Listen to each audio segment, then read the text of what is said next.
They shoved me onto my knees at my own wedding, called me boy, in front of my mother, my pastor, and the woman I was about to marry, and ground my white boutonniere into the church floor like trash. Tell me something. If that happened to you in the middle of your vows, would you still believe the system is about justice? Or would you finally ask whose power your life is really protecting? My name is Warren Anderson, and what you're about to hear is not the 16-second clip they fought over online, not the headline about a fraudster groom, but how 4 white officers stormed my wedding at 4:39 p.m. in front of 187 witnesses to arrest me for crimes I did not commit, and how that stunt blew open a corrupt network that thought I would be the easiest one to break. I grew up in Riverside County, Georgia. Small town, red dirt, long memory. My father, Thomas Anderson, built roads, honest work for not-so-honest people, came home every night with dust on his boots, and still found a way to joke with me at the table. At 51, his heart gave out on a job site. He left my mother, Dorothy, with $60,000 in medical debt and a 16-year-old son who watched well-meaning people offer thoughts and prayers while the bills kept coming. That night at the kitchen table, I made myself 2 promises I would take care of her, and I was never going to cut corners, because nobody was going to use my father's name to excuse anything dirty done in this county. By 34, I had paid off his debt and built something of my own. Anderson Engineering was not some glossy firm, just a modest office on the East Side second-hand desks. Good coffee, 5 employees, who trusted that when I said we did it right, we did it right. We filed permits on time, passed inspections. The first try paid our people when we said we would, even if it meant I took home less.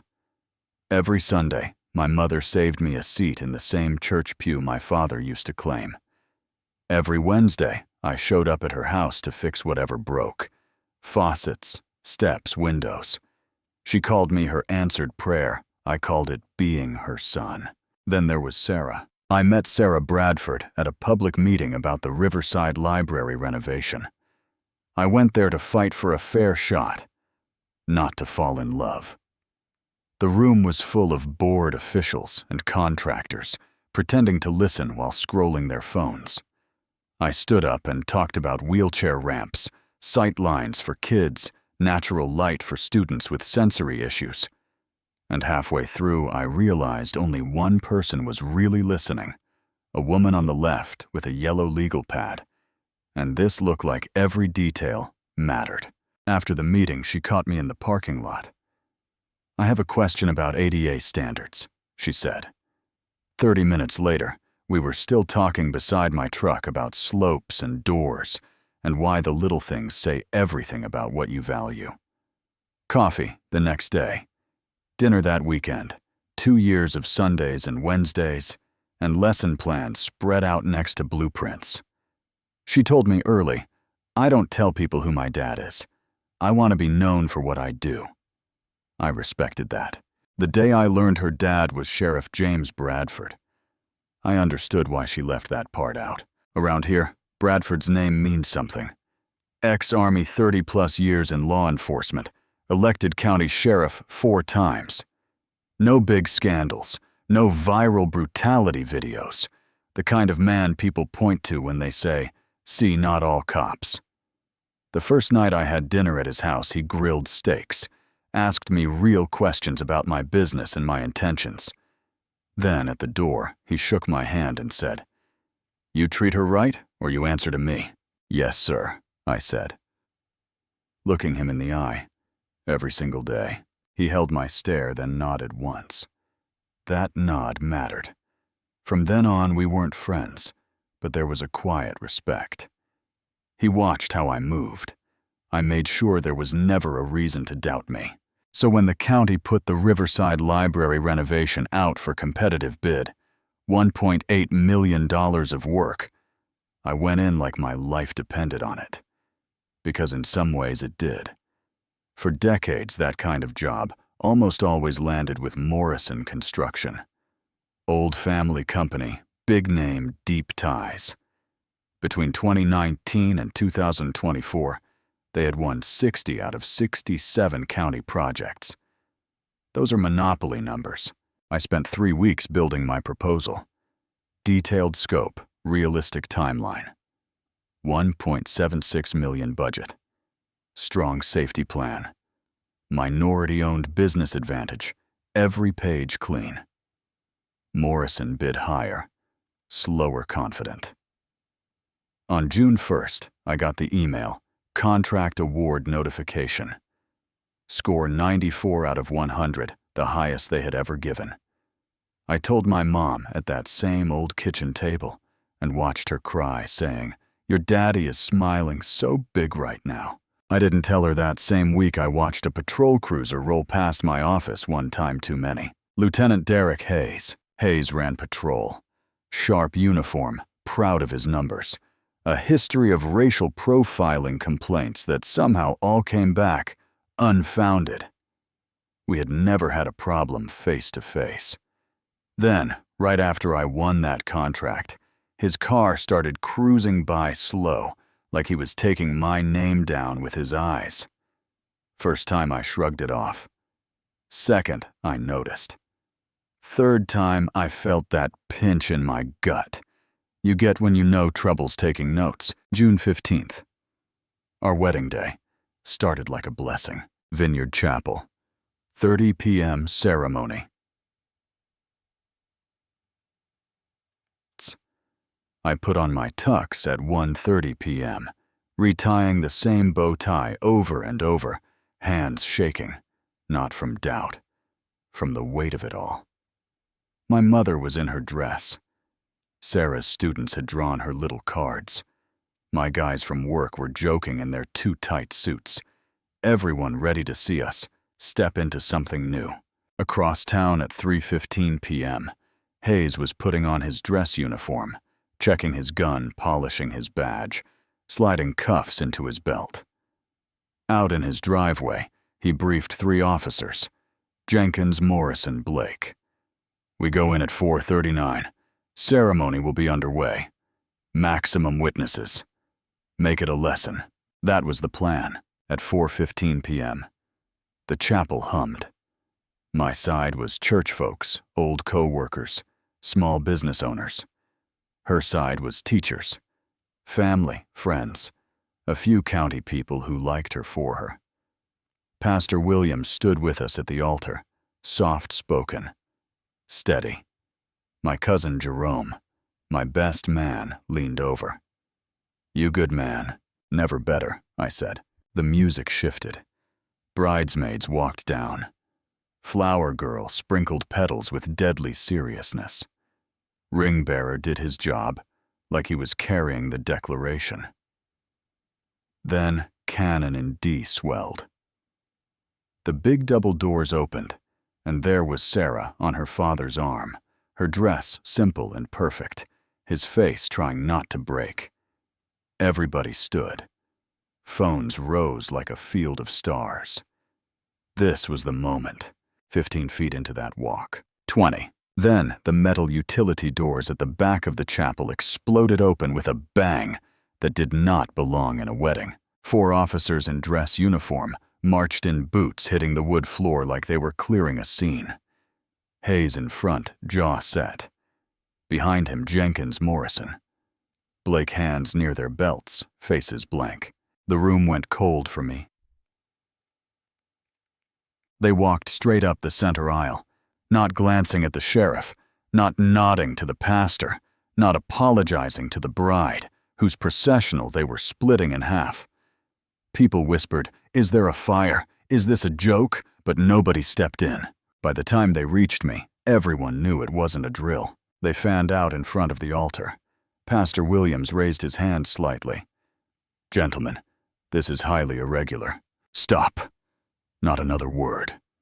Hayes' snapped eyes never leaving mine. "Warren Anderson," he said. "Yes," I managed. "Loud enough for the back row," he announced. "You are under arrest for fraud, falsifying official documents, and conspiracy to defraud Riverside County of public funds. The sound that came out of that room wasn't one sound, it was 100 at once. My mother shouting my name, guests gasping, someone, cursing, someone, sobbing, chairs, scraping phones, lifting higher. I tried to speak. There has to be some mistake. I filed everything correctly, if you just look at the bids at the permits. He rolled over my words with Miranda rights projecting like he was on a stage. Jenkins stepped in behind me, cuffs ready. Sir, turn around, hands behind your back. Don't make this harder than it needs to be. This is my wedding, I said. He leaned in close. Should have stayed in your lane, boy. Then he slammed my shoulders. I went down. My knees hit the hardwood so hard, I saw white. My boutonniere popped loose and fell. His boot came down and crushed it. White petals smeared into the floor. That's the frame you see frozen online. Behind me, my mother collapsed. People rushed toward her. Up the aisle, Sarah wrenched against her father's grip, begging, Dad, that's Warren, stop them. You're the sheriff, make them stop. Bradford's voice was low tight. I see it. Wait. Waiting wasn't an option for her. She broke free and started toward us, dress bunching, veil trembling. Hayes pulled out a folded warrant and held it up like a trophy. This warrant is signed by Judge Theodore Morrison, dated June 15th, Section 49 p.m. Everything is by the book, he declared, making sure every phone caught it. Then he turned and came face to face with Sheriff Bradford, who was still standing in the aisle where he'd been walking his daughter. Sir, Hayes said. The chapel fell into this heavy silence. 10 seconds. You can count them on the video. Bradford stepped forward, took the warrant, read it. Eyes narrowing just a bit. In the middle of a wedding ceremony, he said. The warrant doesn't specify timing restrictions, Hayes replied. It's valid 24 hours a day. Whose wedding, Lieutenant? A suspect's wedding, Hayes said. A man under investigation for serious crimes. That suspect is my daughter's fiancé, Bradford said, pointing at me, then at Sarah, sobbing behind him. I was walking her down the aisle. Do you understand what you've done? Hayes held his ground. With respect, sir, the law doesn't care about feelings. The warrant is signed. I'm executing my duty. Two kinds of power stared each other down. For 1 second, I thought Bradford would pull rank and shut it all down. He didn't. He folded the warrant neatly, handed it back, and said, Warren Anderson will surrender himself Monday at 8 a.m. I give you my word, he is not running. He's not. Hayes didn't take the paper. With respect, sir, I have my orders. I'm taking him into custody now. Bradford's jaw clenched. He stepped just slightly aside. This isn't over, Lieutenant, not even close. Load him up, Hayes said. They dragged me to my feet, wrists burning in the cuffs, and walked me down the same aisle. Sarah was supposed to walk with me as husband and wife. Guests watched in shock. Some filmed. Some cried. Some already started to look at me like maybe they had missed the real me all along. Sarah ran alongside us, screaming at her father, Please, please, as he stood still in the aisle, trapped between his badge and his blood. 18 minutes after Hayes hit the back doors, I was in a patrol car, watching the chapel shrink in the rear window. My bride collapsed on the steps. My mother surrounded by strangers, my wedding day twisted into a perp walk. If it were you, what would you have done? Fought, begged, gone numb. I sat there thinking, I did everything right. How is this happening? By 5:15 p.m., the first clip hit Instagram and TikTok. They arrested the groom at his own wedding. By 5:40, 12 more angles. The one with "should have stayed in your lane, boy" took off first. By 6:20, Bob Jones' Riverside wedding was trending in Georgia, and my life was a debate thread. Half the comments, "This is what they do to successful black men, can't let us win." Half, "He must be guilty. Cops don't ruin a wedding for nothing. Wait for the facts." Yeah, that always shows up. I didn't see any of it. I was in holding cell B3, barefoot tux shirt, wrinkled wrists raw. They let me make one call. I called Sarah. She answered on the first ring. "Warren, are you okay? Are you hurt?" "I'm all right," I lied. "Sarah, I swear to you, every document, every permit, every number is clean. I can prove it." "I know," she said. "Dad is already on this. He's furious. He's trying to find out how they got that warrant." "We were supposed to be dancing right now," I said softly. "We should be at the reception. We should be starting our life." She broke down. I swallowed mine. "I'm going to fix this," I told her. "Don't promise what you can't control," she whispered. The guard tapped. "Time." I hung up. Outside, local news led with groom arrested at his own wedding. Then national outlets grabbed it. Black groom, white officer's sheriff's daughter. Viral video, built-in drama. Inside around 10:30 p.m., Sheriff Bradford walked into the jail, not for a sound bite, but for the paper that started it. He demanded the original warrant. Got pushback. Pushed harder. Chief Dixon told him he was too close. Bradford reminded him, "This is my county." Eventually, they gave him the file. This is where the twist hits. In the parking lot, Bradford sat in his truck and checked the public court docket on his phone.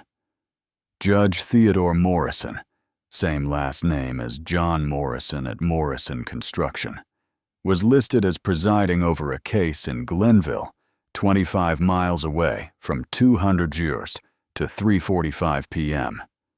The warrant for my arrest said he signed it at 2:49 p.m. in Riverside. You can't sign in one courthouse while sitting on the bench in another. Bradford called his attorney Robert Davis. Davis called Judge Patricia Wells, the duty judge. Early Sunday morning, they sat together in her chambers and walked through the timeline. She read the warrant, checked the docket herself. Looked at the DA rep in the room. "This is not a typo," she said. "This is a fraudulent warrant." The DA's office tried to hide behind ongoing investigation. My lawyer laid out every piece of my library bid, already verified by the county itself. Nothing that justified a spectacle arrest. Nothing that justified that warrant. Judge Wells ordered my immediate release on my own recognizance, barred Hayes from contacting me, and demanded a full explanation of how that warrant had been issued with an impossible timestamp. When I walked out around 9:15 a.m., Sarah was waiting. Her makeup was gone. Her eyes were swollen, but she ran straight at me and held on like she was never letting go. Bradford walked up slower. "I'm sorry," he said. "This should never have happened."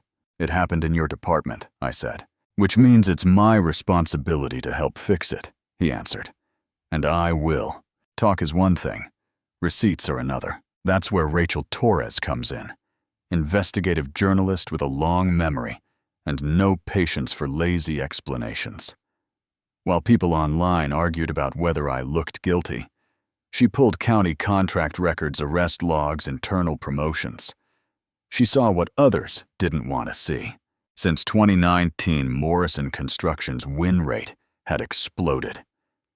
In that same period, multiple minority-owned contractors competing for big jobs had been arrested or discredited right before bids closed, and Lieutenant Derek Hayes kept showing up in their paperwork. Rachel filed for county emails. Morrison, Hayes, bid, target, fought through stalling, and eventually got thousands. In that pile, she found mine. Target identified. Hayes wrote to John Morrison. Anderson Engineering scored 94-100. Too high. Need to expedite usual process. Another email. Warrant request filed. Judge Morrison handling. Friday ceremony for maximum impact. Another, everything set. 4:39 p.m. Make sure your crew available for library project start July 1st. They had circled my wedding on their calendar and scheduled my arrest like an event. Stick around because what happened next will blow your mind. Rachel took those emails to Lisa Monroe, a civil rights attorney known for going after police misconduct. Lisa looked at the chain, then at me, then at Bradford. "This is organized," she said. "We are not just talking about one bad arrest. We're talking conspiracy. We go federal." We filed suit. Warren Anderson versus Derek Hayes Morrison Construction, Riverside County. The system hit back. My contractor license got temporarily suspended. 2 major clients canceled contracts to avoid controversy. 3 of my employees sat down in my office and told me they couldn't risk their families.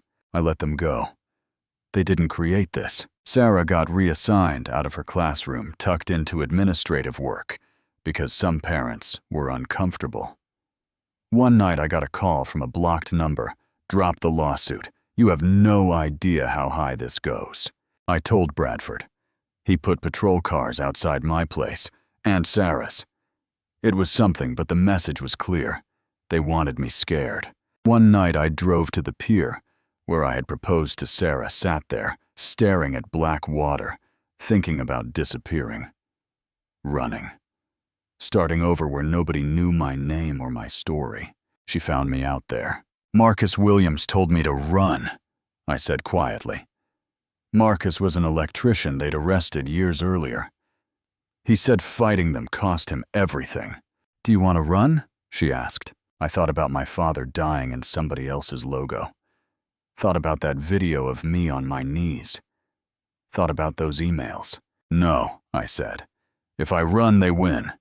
And they do this to the next guy and the next. This isn't just about us." "You matter to me," she said. "If you stay and fight, we fight." Around the same time, the first crack opened from inside the department. Officer Jenny Blake, one of the 3 who had stood in that chapel, walked into Lisa Monroe's office, sat down, and asked for immunity. "I knew Hayes was dirty," she said. Then she put bank statements on the table. 8 deposits into an account tied to Hayes, each for $40-$20 each, within days of a major contract going to Morrison Construction. Total $3,000. Then she handed over an audio file. It was Hayes and John Morrison, talking in a parked truck months before my wedding. "This Anderson guy scored 94. Too clean," Hayes said. "Then make something up," Morrison answered. "That's what Teddy's for." "Teddy, Judge Theodore Morrison. Family business," Morrison said. "He signs, you arrest, I get the contracts, we split." Hearing that, I felt sick and vindicated all at once. They had said it out loud. Once the FBI heard that tape and saw those records, things moved fast. Raids on Hayes's house. Morrison Construction's office. Judge Morrison's chambers. Seized computers, seized files, seized phones. Indictments followed. Bribery, conspiracy, deprivation of rights under color of law fraud. Locally, the community exploded. A town hall packed the AME church standing room. Only people angry, people, scared people, done being quiet. Marcus Williams spoke about losing his business. Isaiah Johnson and others told their stories. Patterns lined up. When it was my turn, I took the mic and said, "They arrested me at my wedding to send a message. Stay in your place. I am telling you I'm not staying in that lane, and none of us should." The crowd answered. They were ready. Sheriff Bradford stood up next. "I failed," he said plainly. "This happened in my department. I didn't see it fast enough. That's on me. I'm calling for a full independent audit of every contract since 2019, every arrest involving Hayes, every warrant signed by Judge Morrison in those cases." You could hear people exhale, some in relief, some in disbelief. But he backed it up. The county commission, under FBI eyes and public pressure, voted in reforms. Mandatory body cameras, independent internal affairs, transparent bidding with outside reviewers. In federal court, the hammer finally fell. Hayes was sentenced to 12 years. John Morrison got 10. Judge Morrison got 15. Their names are no longer on shiny plaques. They're on case files. So what about us? We didn't redo the big wedding. Couldn't. The memory of boots in the aisle lives in that building now. Instead, a few months later, we went to the courthouse on a weekday. Simple clothes, close family. Bradford stood there quietly in the back, just a dad. We said our vows in a plain room, signed our names, walked out husband and wife, with no one shouting rights at us. Anderson Engineering is rebuilding slowly. Some people apologized. Some never will. With help from the other contractors, built the Anderson Initiative, a fund and mentoring group to help minority-owned businesses get the tools and protection we didn't have the first time around. Bradford saw the reforms through, then retired. 33 years. He told me I wanted to leave on my own terms. I guess this is it. So here is where I leave it with you. One wedding destroyed 3 powerful men in prison. New policies on paper. A happy-ish ending for the one case that caught cameras and lawyers and a sheriff's conscience. Looks neat, right?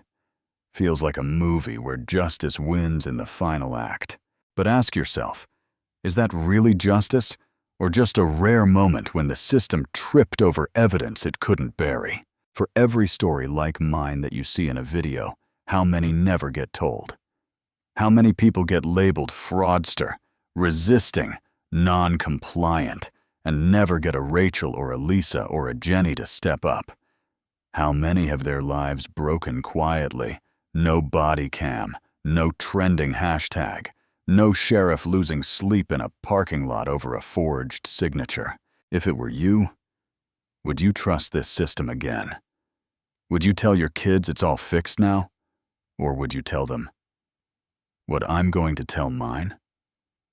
The law can protect you, but only if you drag it into the light, and power without accountability is just a weapon waiting for a target.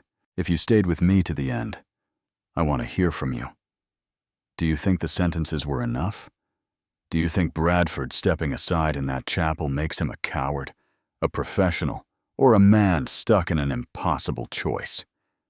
Was this mainly about race, about money, about power, or all of the above?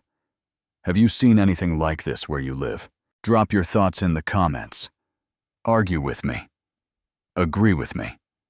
Tell your own story. Share this video with someone who still thinks things like this only happen in movies, and hit like and subscribe. If you believe stories like this need to stay loud, because as long as there are people in this world telling men like me to stay in our lane, I'm going to keep talking. And I hope you will too.